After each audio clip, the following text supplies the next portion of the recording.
What's going on, guys? Welcome back to the DX Gamer Show. My name is Mike, aka Operation DX, and welcome to the second episode of Subnautica. During the previous episode, we got a couple of things done. Got our knife built, got a pair of fins so we can swim a little faster, got a couple of oxygen tanks so we can swim underwater for a little bit longer. We also got some status updates from some sort of computer AI telling us the Aurora is in dire straits, the reactor core is losing containment, and things aren't looking good in that area. Right now, we are out and about collecting various resources we need to survive. So there, I just picked up some salt. During the previous episode, we did use our knife to get some of those coral chunks, and I believe I got some of the what was it called? The red disc fragments to make the computer chips, which we probably won't be doing for a little while because we need some more specialized resources that are a little bit harder to find, and we're still kind of like in the shallows of the game right now. You probably noticed during the previous episode and this episode that I've been keeping close tabs on my inventory. We have this handy little computer system that we can pull up and see what's going on there, and I really like the aesthetic of it. It just kills other games of its type.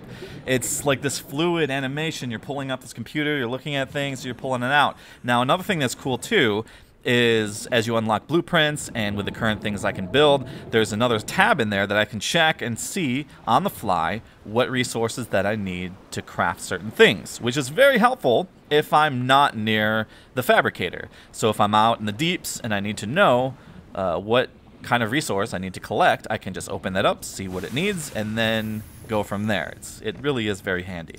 Alright, so my inventory is completely full, and I need to do something about this. I mentioned this during the previous episode that you probably don't want to let your inventory get full.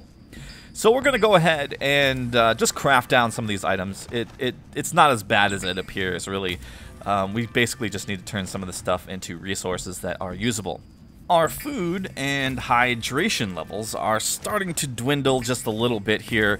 It's not exactly like we're in dire straits at 59%, 57%, so I am cooking my pepper fish and making the disinfected water. As I stated in the previous episode, I believe I did anyways, the pepper fish are a pretty good meal. You can go from essentially zero food to about full with 2 of those, and then same thing with the disinfected water. Food and hydration levels isn't something that you constantly need to be super on top of in this game, and the game does a fantastic job of letting you know when you're having issues in this area. It tells you way before you have like some serious problems where you're about to die kind of thing. It's a nice feature of the game, and I wouldn't change it at all. Warning, readings from the Aurora exhibit characteristics consistent with total degradation of the dark matter containment field. Spikes in quantum fluctuations suggest an uncontrolled cascade detonation will occur, with a probability of 83.5%. Okay, so it's not exactly clear what the dark matter containment field is containing. I assume that the dark matter core is either the warp drive on the ship, which is just speculation, or it has to do with the terraforming function of the Aurora. However, I do not believe it's the main power core of the ship, and I have reasons to believe this because of things in the future that we won't get into. But yeah, so I like to know this kind of stuff. I like the lore and all that. I definitely like the initial phases of this game. There's not really a story really going on, but it's just kind of like events taking place. You're really kind of crafting your own story, but yeah, I really like it. Emergency. Readings from the Aurora show severe instability in the primary drive core. The central dark matter reactor will reach a supercritical state in T-minus 10, 9, 8, 7, 6, 5, 4, 3, 2.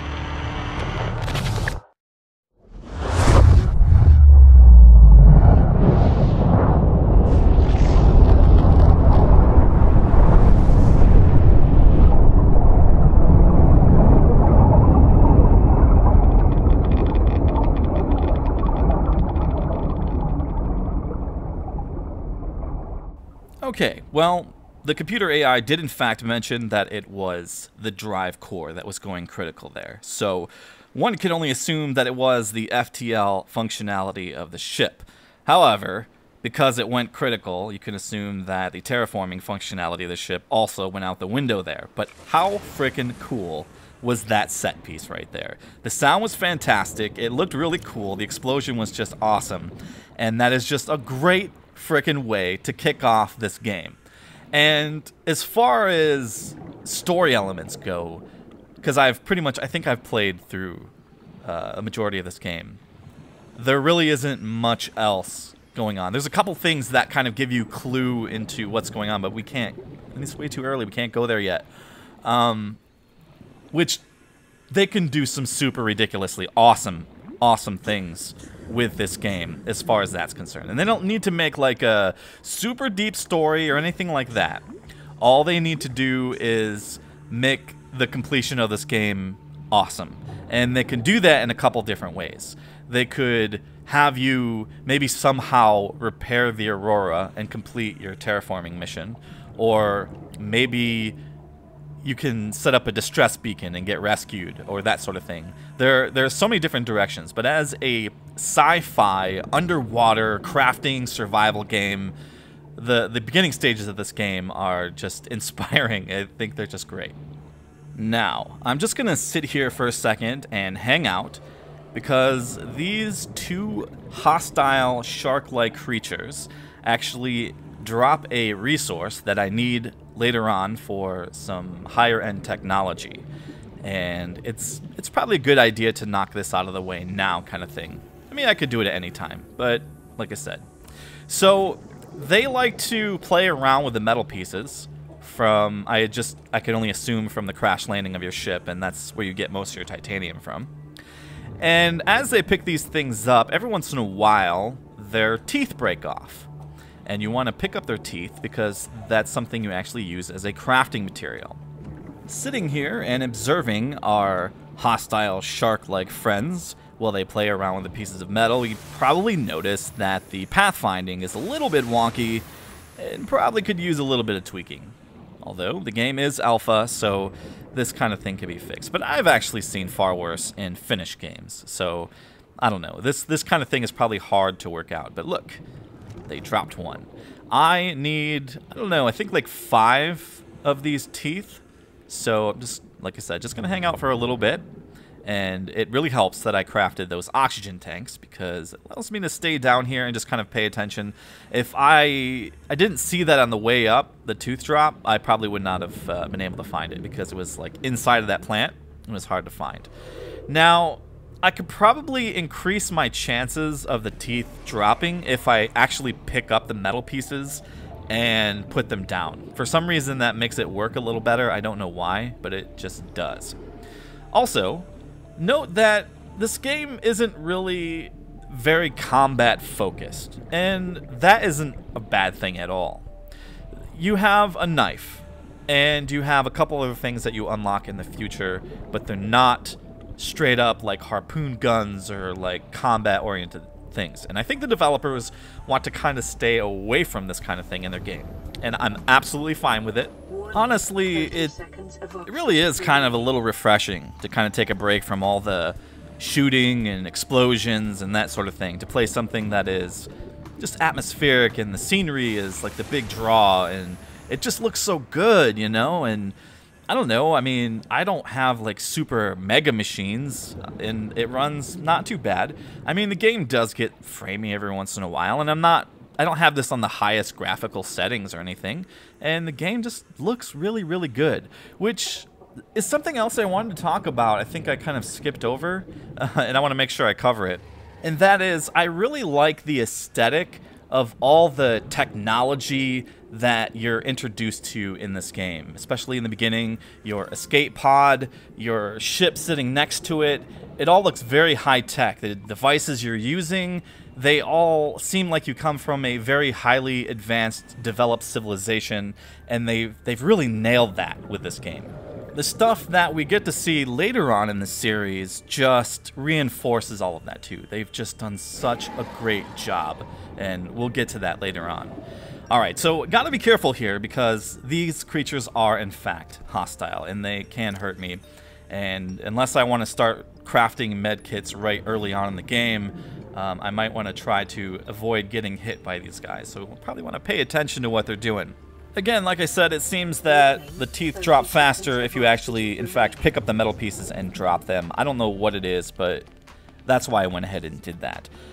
You'll also notice that every once in a while we'll get a little kind of tip like, hey, cut this or do this to get air or whatever.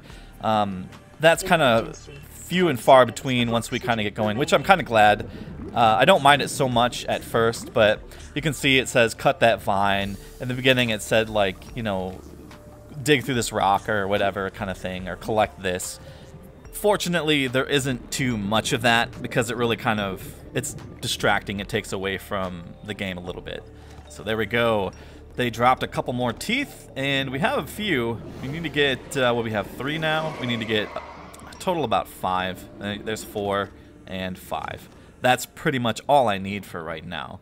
And like I said, it's for more advanced things later on. So we're done pretty much hanging out with the sharks for right now. But now that we've turned our back on them, they're probably going to come after me. I also wanted to get that extra titanium. But yep. Trying to be careful here with the oxygen. So when you run out of oxygen, you start to black out. And then if you end up dying, you typically spawn back in your escape pod. When you start a new game, you have a few different options to choose from, pretty much standard as far as these games go. So you have the loose, creative, kind of not have to worry about anything. You have the standard mode, which is your garden variety survival mode. You die, you respawn at your starting location, essentially, that sort of thing. And then finally, there is hardcore mode. And this mode essentially is you die once and finito, not returning, not coming back. I was tempted to kind of play in this mode, but probably not such a great idea for the series, yeah? Alright, so there are a couple things here that I know some of you guys have been playing this game for a while, and there's these little kind of like, I don't know, I want to call them like bubble fish floating around, and you can craft this thing that allows you to ascend to the surface really quickly. Yes, I am aware of this, and no, I'm not really going to craft one of these things. I kind of enjoy the challenge of having to find one of those like bubble thingamabobbers and, you know, just having to go back up to the surface. I find 2 tanks to be sufficient.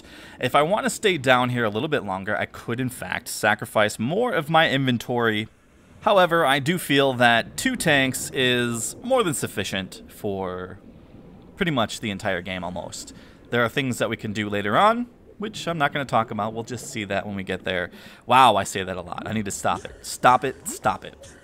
And yeah, we're actually pretty deep here. And we don't have some of the things that actually help us when we're a bit deeper. But hey, I'm good to go. I've got this bubble thingamabobber below me, which produces oxygen that fills up my tank, which these things are a godsend. They really kind of help, but they're only in certain biomes. You're not going to find them in some of the deeper regions, which we are actually crossing into another biome right now. So this place here is a fantastic spot to, well, find technology, 1, and find silver ore, because we need silver ore for some specialized things. So while I'm down here, it probably is a good idea for me to collect some silver ore, but you can kind of see that it is nighttime above us, and it's quite dark down here. It's hard to see. We can, in fact, craft a flashlight, and it is a little bit helpful in these spots, but I'm just going to make the best of what I have here. Like I said, the silver ore is what I'm after, and I'm collecting a good deal of it. But it's also a good idea for me to kind of keep tabs on... Oh man, I'm just going to need to come up with a name for them. I'm going to call them bubble shooters. So keep tabs on the bubble shooters, otherwise I can be in trouble because how deep I am. I did collect enough silver. I think I'm just going to beeline it for the surface here because I can't quite make out what's going on. I'm just going to go back towards my escape pod, and that's pretty much going to wrap this episode. Thanks for watching, guys.